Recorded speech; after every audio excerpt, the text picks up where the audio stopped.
Do you have an Amazon Alexa enabled device? You can now listen to my podcast on that device. Just go to Alexa Skills, search for K-12 Education Untangled, click Enable to enable that skill, and voila! You're now able to listen to my podcast via your Alexa enabled device.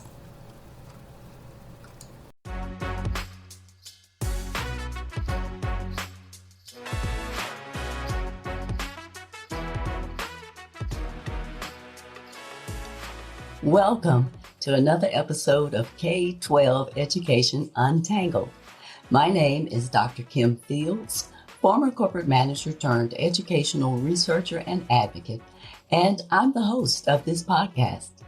I got into this space after dealing with some frustrating interactions with school educators and administrators, as well as experiencing the micro-discriminations that I faced as an African-American mom raising my two kids who were in the public school system. I really wanted to understand how teachers were trained and what the research provided about the challenges of the public education system. Once I gained the information and the insights that I needed, I was then equipped to be able to successfully support my children in their educational progress. If you're looking to find out more about current information and issues in education that could affect you or your children, then you're in the right place. Thanks for tuning in today. I know that staying informed about K-12 education trends and topics is important to you, so keep listening. On today's episode, I'll be discussing updates to my latest discussion about technology in the classroom. I last discussed technology used in the classroom in Season 1, Episode 38. On that episode, I highlighted learning management systems, video conferencing applications, online quizzes, and artificial intelligence. Schools were just coming to terms with ChatGPT. Technology in the classroom is not going away, so on this episode, I'll be revealing the newest round of technology, including Threads, and how schools are looking into the broader aspects of using artificial intelligence. I'll also address key skills that complement what students will need when they enter workplaces that utilize these technologies. Let's get started. Utilizing technology in the classroom has brought about a greater focus on ensuring students have a more personalized learning experience for two reasons: to help them catch up or to accelerate their learning. Artificial intelligence and other adaptive technologies are ways to transform the future of school into a more personalized learning experience, a suggestion made by Vice President and General Manager for Google for Education, Shantanu Sinha. Google's products are very popular with K-12 educators and districts who turned to Chromebooks during the pandemic to provide one-to-one computing. The important thing to remember about the use of technology in the classroom is that technology is an enabler that helps teachers as well as students. Some of the questions to keep in mind about artificial intelligence applications is whether they are appropriate for education and, more importantly, are they responsible, safe, and secure? It's important to keep the end goal of technology in mind. Specifically, is it to help students learn particular concepts? Is it to help teachers get more creative and bring a new dimension to instruction? For both parties, technology should be about helping to bring out the best in everyone using it. Meta launched a new competitor to Twitter on July 5th of this year. That new app is Threads, a text-based social media app. Since its launch on July 5th, Threads has already surpassed more than 100 million users, reaching that milestone faster than OpenAI's ChatGPT app. This newest app on the block seems to be used quite a bit by educators, 70% of whom use Twitter. A person's Threads account is connected to their Instagram account, so you need to have an Instagram account first if you want to create a Threads account. Worth noting, a Threads account can only be deleted by deleting the Instagram account, but you are able to temporarily deactivate your Threads profile. Because Threads is so new, it lacks many features such as direct messaging, hashtags, searching by keywords, a desktop version, a chronological feed of accounts to follow, and alternative text for photos and videos. Data privacy is also a concern with Threads. The app collects user information such as location, contacts, search history, browsing history, contact information, and more. This is certainly something to keep in mind. Now, this report didn't include any data or statistics on student use of Threads, but I'm sure there will be more information on that to come. Since my last reporting on the use of ChatGPT, there are updates on how it's being utilized by teachers and students alike in the learning process. Teachers use generative AI in K-12 settings to enhance student creativity, improve writing skills, and to help students understand how generative AI applications work so that students can better understand its limitations. Educators also use AI tools for students to help them learn content and practice skills, as well as give feedback to understand the content and to master those skills. A common theme for the new technologies that are incorporated in the classroom is empowerment. The AI tools give students more control over creating content and learning at their own pace, as well as allowing teachers to automate some of their tasks. AI includes the back-end popular tools like Khan Academy and iRead. AI also has the potential to make classroom instruction more accessible for students with different abilities and backgrounds. For example, artificial intelligence is being deployed to help visually impaired people navigate their surroundings, and it also supports language translation services for English learners.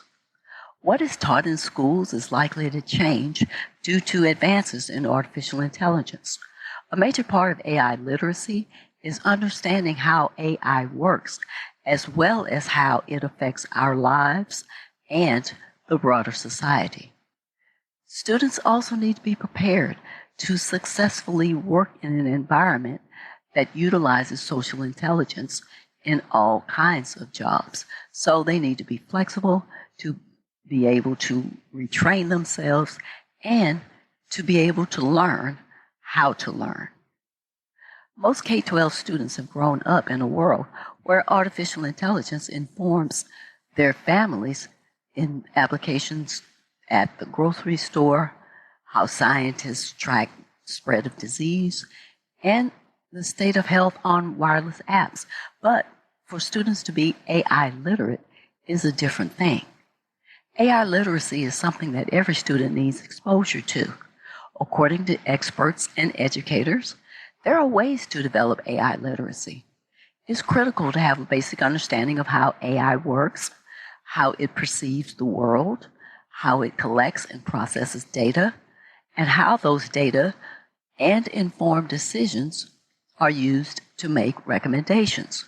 Artificial intelligence technologies replicate human-like intelligence by training machines and computer systems to do tasks that simulate some of what the human brain can do. It relies on machine learning, usually by analyzing vast quantities of data and searching out new patterns and relationships. All students need to grasp that the decisions that AI makes, whether it's to recommend a pair of sandals to an Amazon customer or to flag a job applicant as a leading prospect for an employer, are driven by the same kind of nuanced and creative reasoning that a human can perform. AI right now is based on probability and statistics. It makes errors and it can spread misinformation. It also has biases. Students need to understand how biases in the data that are used to train AI and then allow the technology to continue to perpetuate discriminatory policies unless humans recognize the problem and then do something about it. Students should also have some idea of how machines perceive the world.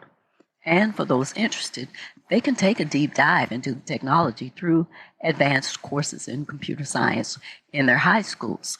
Learning about this technology also applies to children in early elementary school. They could start, for example, with a simple lesson in which they identify the human organs like ears and eyes, which are involved in hearing and seeing, and then find their technological counterparts, the microphone and camera, on a digital device. It's important to give students hands-on opportunities to understand how the technology works. Additionally, discussing and analyzing ethical questions about artificial intelligence technology is vital. Once students are aware that humans are behind how these tools analyze and communicate, they can think about these tools in a broader context. They could discuss legislation in states that have banned facial recognition software, which is notoriously less reliable when it comes to identifying women and people of color. They could also discuss data privacy concerns, including the implications of having devices such as smart speakers in homes. They could ponder such questions as to whether these devices are listening to you all the time, or whether the devices are sending information that the companies that created them are using. Further, students need to know how to interact effectively with AI. They need to practice using AI tools to get information the same way previous generations learned to use card catalog systems to navigate the library. They need to write insightful prompts that draw on the artificial intelligence of the tools, because the way you prompt the tool completely changes the output and your thinking and learning. Students need to know that AI skills are not just for computer science experts, but they need to be exposed to how AI is being used in the workforce today and how they might use the technology in their future careers, even if they aren't going into the computer science field. AI impacts diverse roles and diverse industries so that they can at least be aware that when they enter the workforce, they'll probably be using AI tools in ways that help them get their jobs done. AI will work best when it's designed by people who are part of the community that the tool is aimed at serving. Having people from a variety of backgrounds, including racial, socioeconomic, age, gender, and profession, can help root out some of these biases that are embedded in not only society, but AI. Students from communities that are underrepresented in the AI field, specifically women and people of color, need to understand that by getting in on the ground floor of this technology, they can help ensure that it works better for all users. Jobs requiring skills that are difficult to automate with the available technologies are at a lower risk of automation. These skills include things like two-way communication, critical thinking, creativity, planning, management, and problem solving. These are transferable skills, not technical skills. Some high-tech company founders indicated that artificial intelligence will likely change what and how students learn in school. There were certain skills that they suggested students should focus on. One of the key skills that these executives mentioned were soft skills or interpersonal skills, as these would help prepare them for future jobs. These high-tech company founders also mentioned that students need to demonstrate the ability to learn, the ability to solve problems, and the ability to collaborate. It should be no surprise that teens and tweens are often way ahead of their parents in understanding the latest technologies, and artificial intelligence is no different. About 58% of students ages 12 to 18 have used ChatGPT, and about 30% of parents have also used that technology. Both parents and students are excited about the potential of AI in education, and about 77% of parents and 92% of students say they are interested in AI tools that might help them learn. Both parents and students believe that AI programs will have a positive impact on education, but both parties were also concerned that many students could become too dependent on AI. Roughly 2/3 of parents and students think that the technology could be relied on too much in order to complete school assignments, or they could use it to cheat. Both parents and students indicated that they want schools to put some rules governing how AI is used in the classroom. For instance, 70% of parents and 72% of students don't support using ChatGPT during tests. These findings come from the Common Sense poll conducted in the spring of this year by Impact Research, a polling organization.